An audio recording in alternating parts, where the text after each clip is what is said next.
So I want to talk about lean furniture is what I'm going to call it. So in our everyday lives, we have, for the most part, three or so states of being, which are standing, sitting, and laying or lying.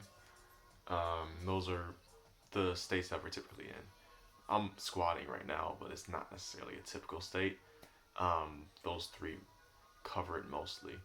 But I feel like there's a pretty big gap that is leaning, which is something that we naturally end up doing a lot of the times when we're standing.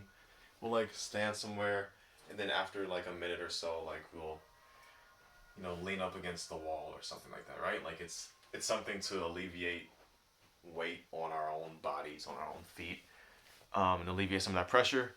Um, Give us some more stamina and not overexert our muscles. Same reasons why we do things like sit down and lay down.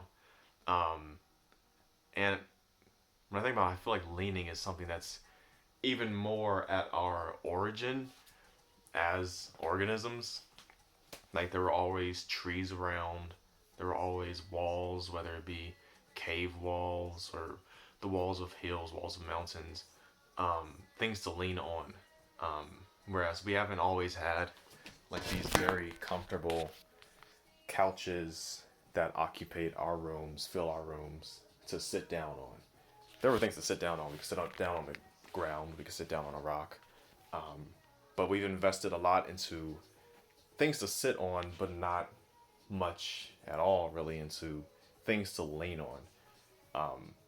For me personally, this idea kind of came about because recently I like playing video games, but I found myself when I try to sit down on, this couch or other couches, these couches that have been designed for comfort and to be very relaxing, right?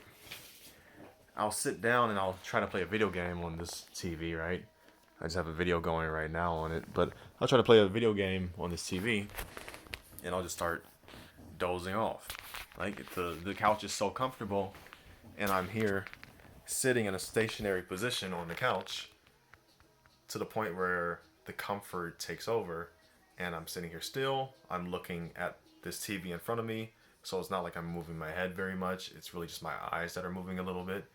And so that state of stasis, as well as the comfort and how little weight, how little pressure I need to put on my feet, the inactivity of it all leads to me to start dozing off, which makes it pretty hard to play video games. Games that I am interested in, but I don't know, I'm just dozing off. And of course, this could be tied to other things that suggest that I need to change my sleeping patterns or things like that, but that's not the topic of this.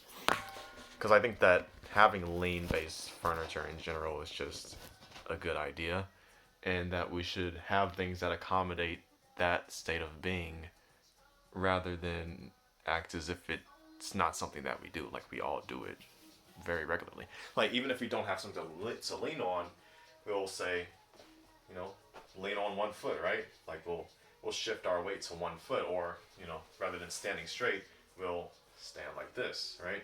Like we lean on even our own legs, so we should have something that we can actually reliably put our pressure on. So I want to explore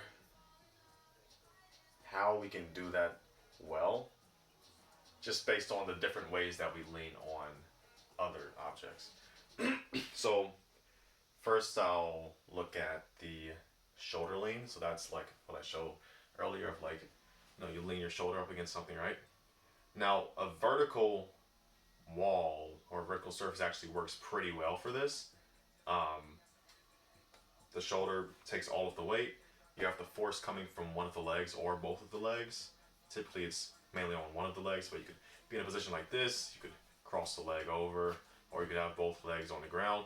But the main point is that the force is coming from the legs onto the wall and it's going through your shoulder. And the vertical wall actually works pretty well here, because the shoulder has the width such that your head isn't really, you don't have to put your head in an uncomfortable position to accommodate this wall, right? Like there's a gap in between my head and the wall. If I want to, I could go ahead and lean my head on it. It's not super comfortable, but I can do that. But in general, the general use of this is that this works pretty well. And if we wanted to add like some buffer in here, then maybe we could have something jutting out, whether it's some sort of pillow surface or something like that, that I could slightly lean my head on, rather than having to stretch my head that distance to lean on it. But in general, the vertical wall works well for a shoulder lean. Now, if I were to try something like a back lean, like this, right? This actually doesn't work very well. And there are a couple reasons. Because the tendency here is to either try to lean against this wall in a way where the back stays straight, or try to lean it in which the rump comes up against the wall as well as the back and lean against that way.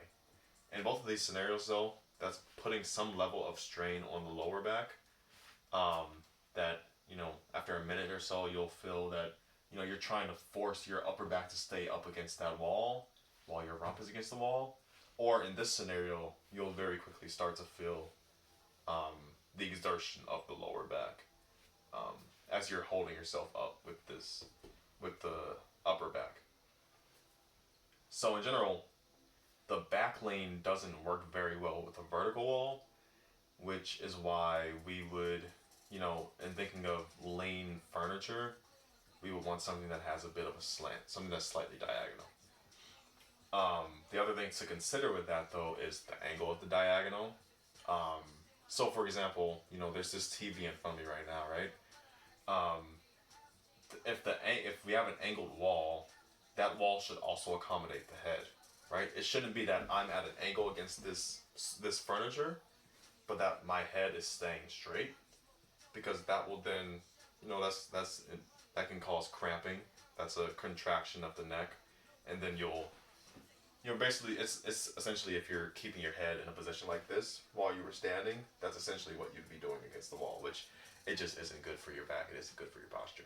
So we would need something where it could be a completely flat plane where your head, tilt, and your neck all the way down to your toes are a flat plane. So we would need to accommodate that.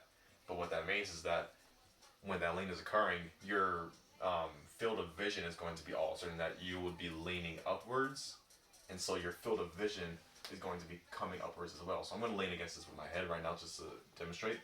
But like if I were to lean like this, right, then my field of vision is now looking up here, which means that this TV down here is now out of my field of vision, which means I either have to continuously look down with my eyes, or I have to do something to contract my neck and look down at the TV. Both of which would have to be an intentional and continued exertion to look downwards. So that's where the angle comes in that if the angle is slight enough, then it's not really an issue. Like if it's a very slight lean, like so let's say this is this is looking straight up.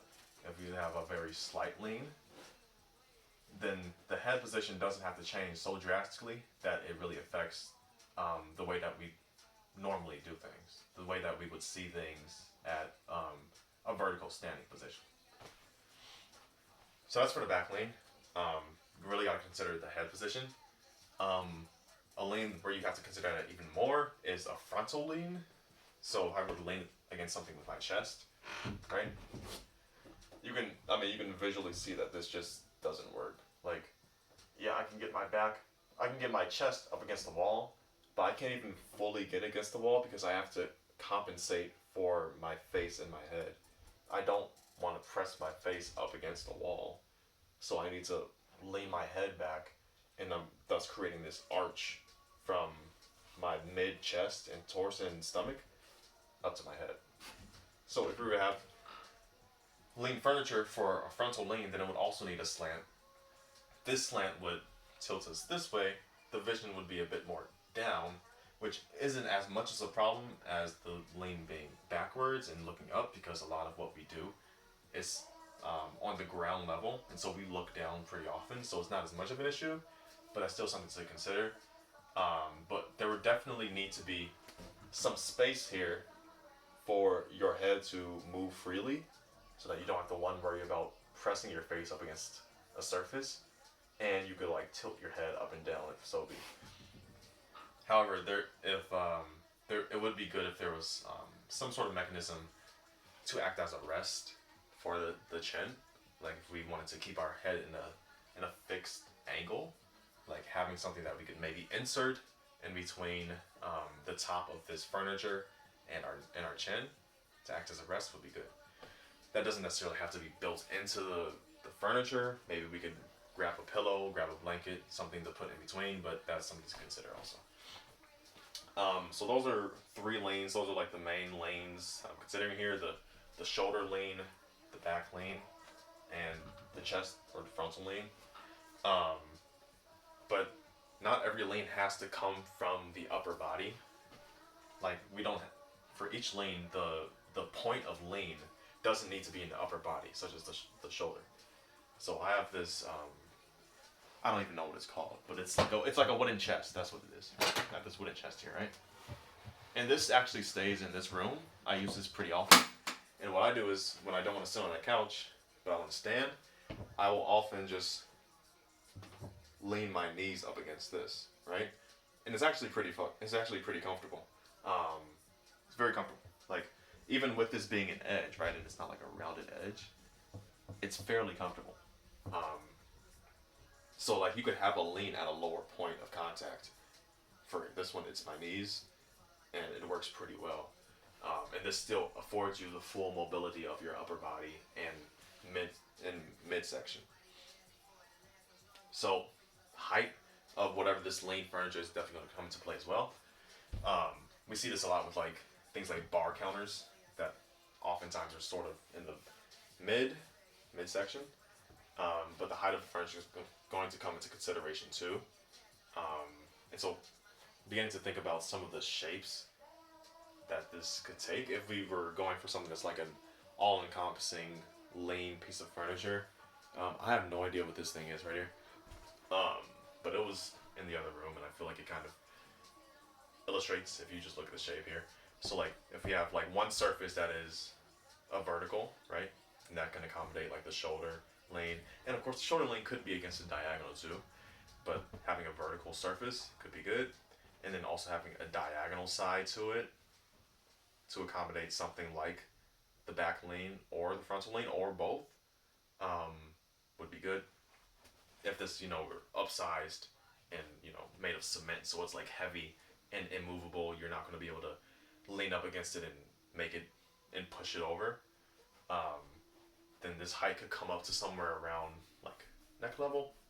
So we still have the mobility of the head when we're leaning up against it from the front or the back. And in terms of those lanes, having some dedicated rests for the head could come into play, whether that's a part of the furniture or something that you add to it. That could be really beneficial. And for lanes that are not with a high contact point, you can still follow the same principle. It's just that, with something like this, right, this chest, this is very short, so I could just lean it up against it like that. So there's going to be a bit fewer considerations in terms of the head here, which just affords some more variability. And you just need to compensate for weight. With it being a smaller object, going to need to compensate with weight. But yeah, so there's just some thoughts on lane-based furniture.